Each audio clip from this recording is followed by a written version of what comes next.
Let's talk about every financial trap you are likely to face as your net worth begins to grow.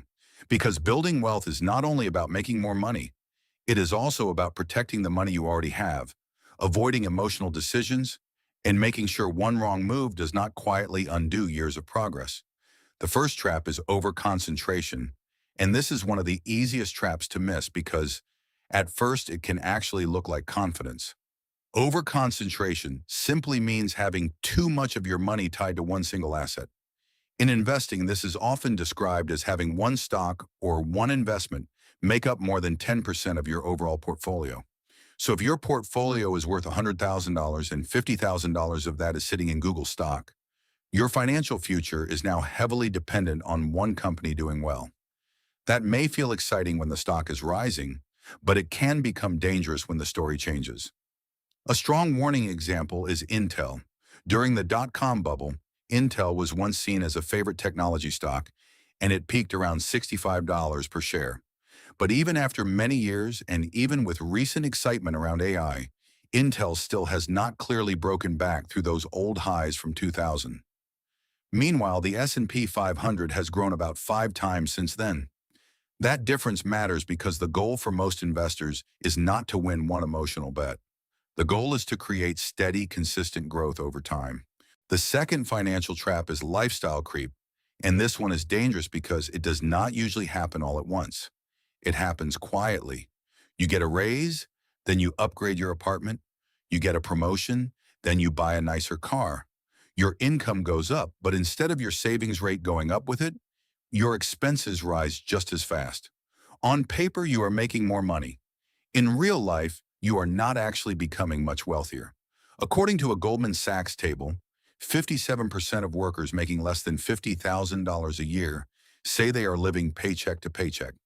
That may not surprise many people, but here is the part that should make you stop and think. Among people making more than $300,000 a year, 41% still say they live paycheck to paycheck. And among people making more than $500,000 a year, 40% report the same thing. That means income alone does not protect you from financial pressure. You can make $500,000 a year and still feel trapped if your lifestyle expands faster than your discipline. The real path to building wealth is keeping your lifestyle modest while your income grows. That is one of the major lessons from The Millionaire Next Door, where the authors studied hundreds of millionaires and found that many of the best wealth builders did not constantly upgrade their lives every time they made more money. So the next time your income rises, be careful. That extra money can either become the foundation of your future freedom, or it can quietly disappear into a more expensive version of the same life. The third financial trap is being tax inefficient. And I know taxes are probably not the most exciting thing to talk about, but the truth is, taxes are likely one of the biggest expenses in your life. They may cost you more than your rent, more than your car, and more than almost anything else you spend money on. So if you ignore taxes, you are not just avoiding a boring topic. You may be leaving a serious amount of money on the table. One of the biggest mistakes people make is not thinking strategically about where their investments are held. For example, some people hold high dividend stocks inside a regular taxable brokerage account, even though those dividends may be taxed every time they are paid. In many cases, it may be more efficient to hold those kinds of investments inside a tax-sheltered account, like a Roth IRA or an IRA. Another common mistake is underestimating the tax bill from selling an investment. You may look at a position and feel good about the profit, but if you do not account for capital gains tax, the amount you actually keep may be smaller than you expected. That is why holding investments for longer than a year can matter, because it may allow you to qualify for long-term capital gains rates. And then there is tax loss harvesting, which many investors either ignore or never learn about. The idea is simple. If you strategically sell positions that are down, those losses may help offset realized gains and reduce your tax bill, especially near the end of the year. The IRS is always going to take its cut. Your job is not to avoid taxes illegally. Your job is to make sure you are not paying more than you should. So here's the question. Are your investments only growing on paper, or are you actually keeping as much of that growth as possible after taxes? The fourth financial trap is being lazy about refinancing, even when it could save you a lot of money. Many people simply accept the loan they already have. They get used to the monthly payment. They stop checking the numbers, and they never ask whether the market has changed enough to make a better deal possible. If you have a mortgage, a common rule of thumb is that refinancing starts to make sense when your mortgage rate can drop by about 1%. Let's say you have a $400,000 mortgage on a $500,000 home, and your current mortgage rate is 7%. If you refinance from 7% down to 6%, your monthly payment could go from about $2,261 to about $2,398. That is roughly $263 per month in savings. But refinancing is not free. It usually costs around 2% to 3% of the total loan amount. So on a $400,000 mortgage, refinancing fees could be somewhere between $8,000 and $12,000. If we use $10,000 as the example cost, then with savings of about $263 per month, you would need around 38 months to break even. That is why refinancing is not just about getting a lower rate. It is about how long you plan to stay in the home. If this is your long-term home, or if you expect to stay there for at least 5 to 7 years, then a 1% rate drop could make a lot of sense. But if you plan to move in the next year or two, refinancing may not help you at all. The fifth financial trap is not really about money. It is about something even more valuable, something you can never earn back once it is gone. It is your time. And as strange as it may sound, one of the biggest traps people fall into as their net worth grows is that they keep working too much, even after their money has already started doing a lot of the work for them. When you are just starting out, your labor is usually your most powerful tool. You trade time for money, you build skills, you work hard, you create income. But as your portfolio grows, your time can become more valuable than the extra labor you keep forcing yourself to do. Imagine you have $5 million in a portfolio, and that portfolio earns a conservative 5% return per year. That means your money is generating about $250,000 per year on its own. That is roughly $684 per day, just from your portfolio. So at some point, you have to ask yourself a serious question. When does one more hour of work start giving you less value than the life you are sacrificing to earn it? Many successful people are successful because they are intense, disciplined, and willing to work when other people stop. But that same drive can become a trap. Even after they have enough money to live a fulfilling life, or even enough money to retire early, they keep pushing as if the finish line is still far away.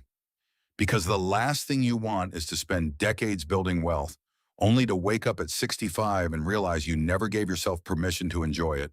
The sixth financial trap is overconfidence from early success. This one can be especially dangerous because it does not feel like a mistake when it begins. It feels like proof. You make a few good decisions, your portfolio goes up, your income rises, or your business starts working, and suddenly you begin to believe that you have figured out the game better than everyone else. Imagine someone who decides to keep their entire portfolio in only 10 stocks. That already creates a lot of risk because there is not much room for error. But during a strong market, that strategy can look brilliant. If 8 of those 10 stocks do well and only 2 perform badly, the overall portfolio may still look very strong. In the original example, this person had a strong run in 2023 and 2024, and after that, he started believing he was an exceptional investor. So instead of becoming more careful, he doubled down. He concentrated even further, going from 10 stocks down to just 5. He started buying call options around earnings dates. He even used margin from time to time. But then the market reminded him that a hot streak is not the same thing as skill. Recently, that same person was down more than 30% in his portfolio for the year, while the S&P 500 was only down about 2%.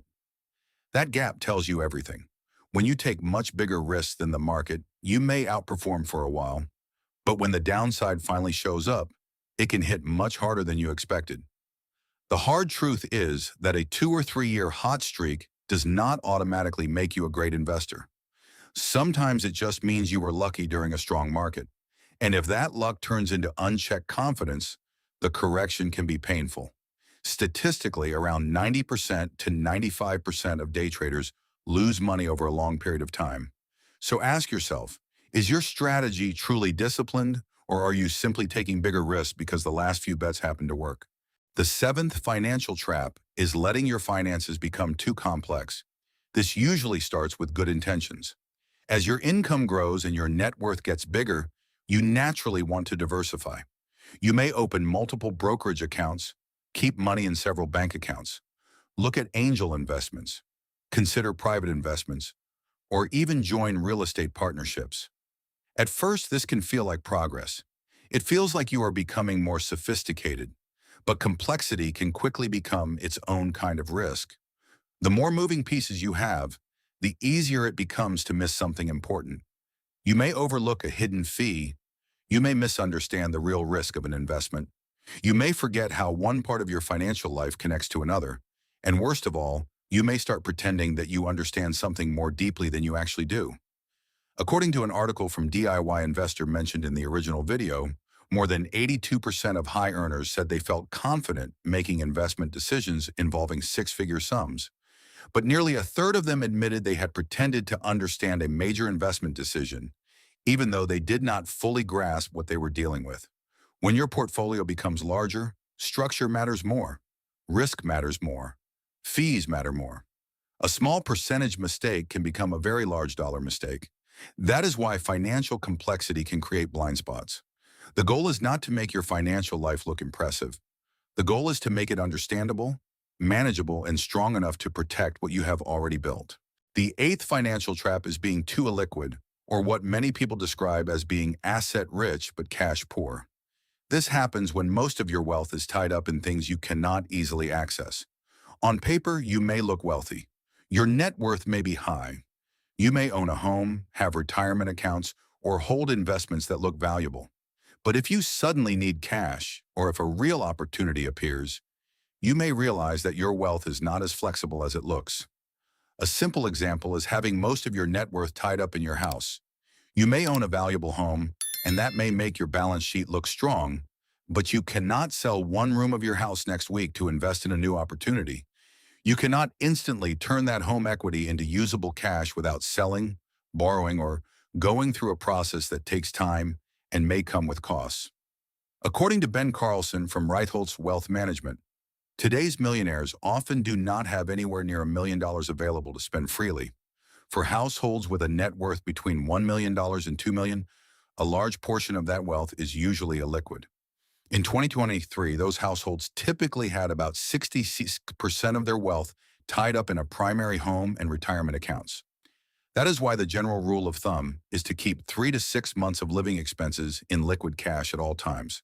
And if your income is high, your expenses are low, and your net worth is growing, it may even make sense to keep a little extra cash available. Not because cash gives the highest return, but because cash gives you options. The ninth financial trap is delaying saving for retirement. This trap is so common because most people are naturally good at procrastinating, especially when the reward feels far away. Retirement can feel like something you will deal with later. You tell yourself you will start when you make more money, when your debt is lower, when life feels more stable, or when you finally have extra room in the budget. But the problem is that time is one of the most powerful forces in personal finance.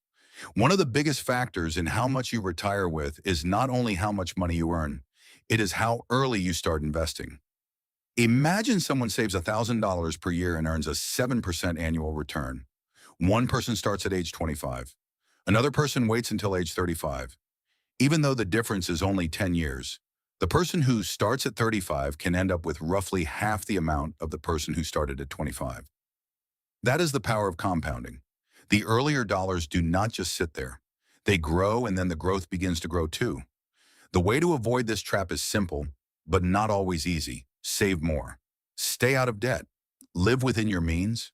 And when you get a raise, try to save at least half of that raise for retirement. So if your income goes from $100,000 to $110,000 a year, do not let the full extra $10,000 disappear into lifestyle upgrades.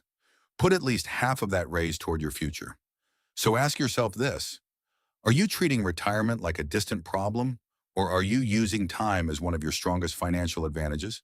The 10th financial trap is being underinsured. This is one of those traps that many people ignore because insurance does not feel exciting. It does not feel like investing. It does not feel like growing your net worth. But if you are on the path to building wealth, One of the most important parts of keeping that wealth is making sure you do not lose it in the first place. As your net worth grows, your insurance needs grow with it. Your home may become more valuable. Your assets may become larger. And the more you own, the more there is to protect. That could mean protection from damage, theft, lawsuits, or unexpected events that could create a major financial hit if you are not properly covered. This is why you should regularly revisit the stated value of your assets with your insurance provider.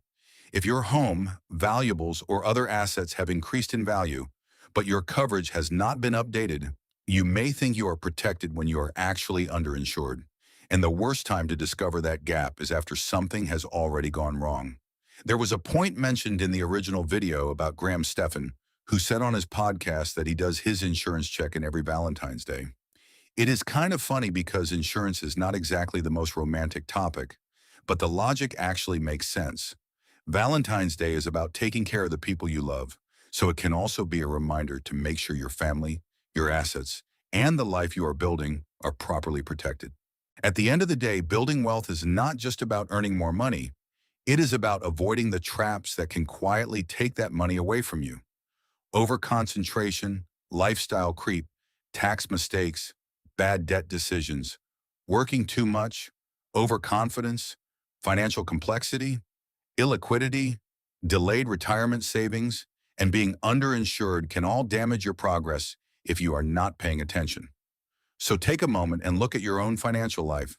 Which of these traps have you already faced? Which one are you most at risk of falling into next? Let me know in the comments because chances are someone else watching this is dealing with the exact same thing. And if you found this helpful, make sure to watch the next video on every way to build your net worth in 2026. I'll see you there or in a future video on the channel.